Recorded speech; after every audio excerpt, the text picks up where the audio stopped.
Halo, assalamualaikum warahmatullahi wabarakatuh. Salam sejahtera, salam sehat, salam semangat, dan salam guru penggerak.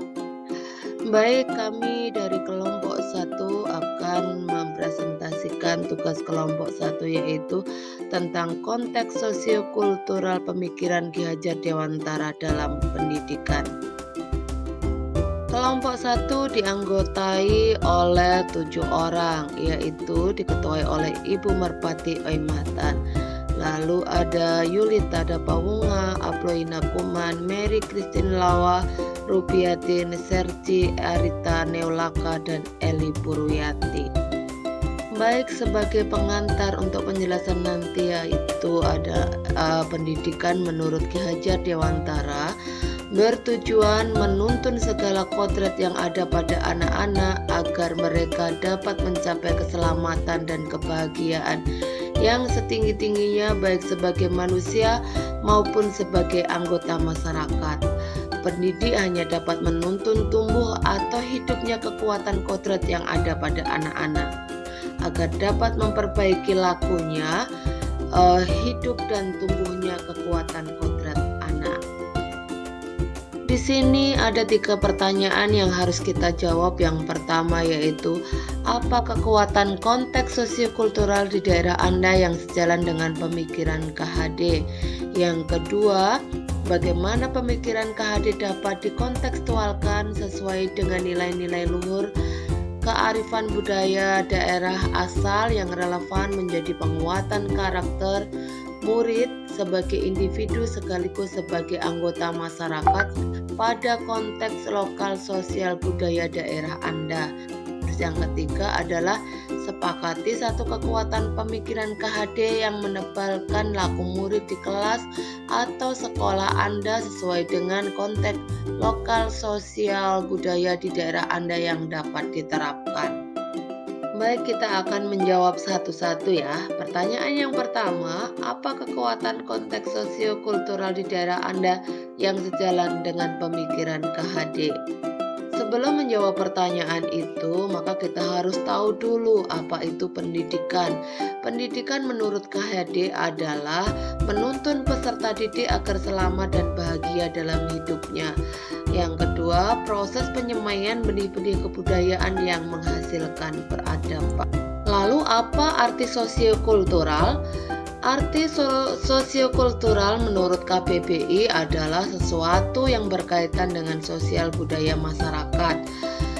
Terus juga proses yang berhubungan antara manusia dan budaya daerahnya.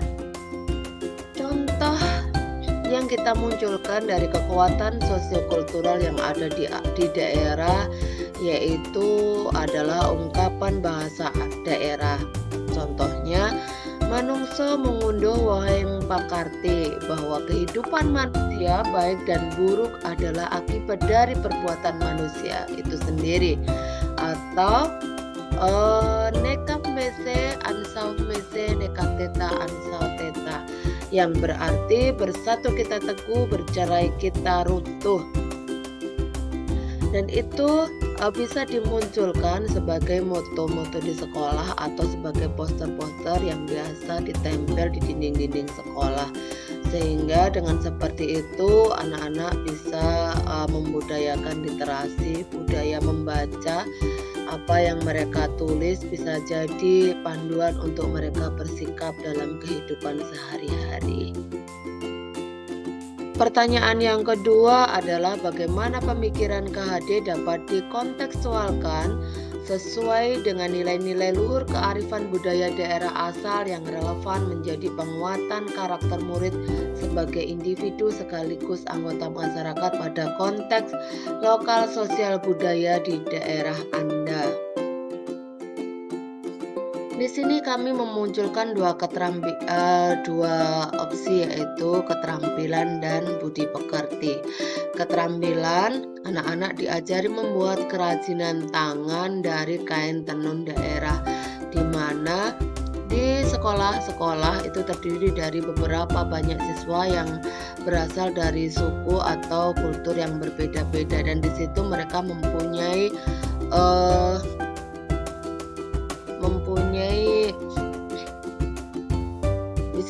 mereka mempunyai kekhasan sendiri dari daerahnya masing-masing. Terus yang kedua yaitu budi pekerti. Budi pekerti di sini ditampilkan dalam pembinaan rohani di sekolah tiap akhir pekan. Lalu pertanyaan yang terakhir yaitu sepakati satu kekuatan pemikiran KHD yang menebalkan laku murid di kelas atau sekolah Anda sesuai dengan konteks lokal sosial budaya di daerah Anda yang dapat diterapkan. Kami memilih pembinaan rohani di sekolah yang bisa diterapkan kepada laku murid di kelas atau di sekolah, karena pembinaan rohani merupakan suatu upaya yang dilakukan untuk memberikan pengarahan, bimbingan kepada seseorang agar ia dengan secara sadar dan sukarela mau melaksanakan apa yang diperintahkan oleh Tuhan sesuai dengan agama dan kepercayaan masing-masing, sehingga sikap dan perilaku sehari-harinya mencerminkan nilai-nilai religius. Nilai religius merupakan salah satu nilai yang terdapat dalam pendidikan karakter.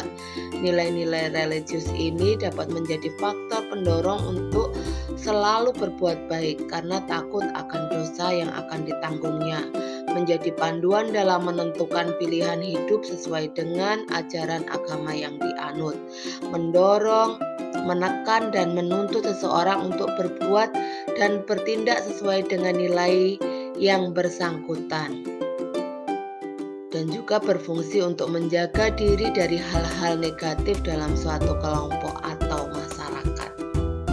Baik, itu tadi yang bisa kami presentasikan dari kelompok 1, dan kami ucapkan terima kasih atas perhatiannya. Assalamualaikum warahmatullahi wabarakatuh. Salam sejahtera, salam sehat, salam semangat, dan salam guru penggerak.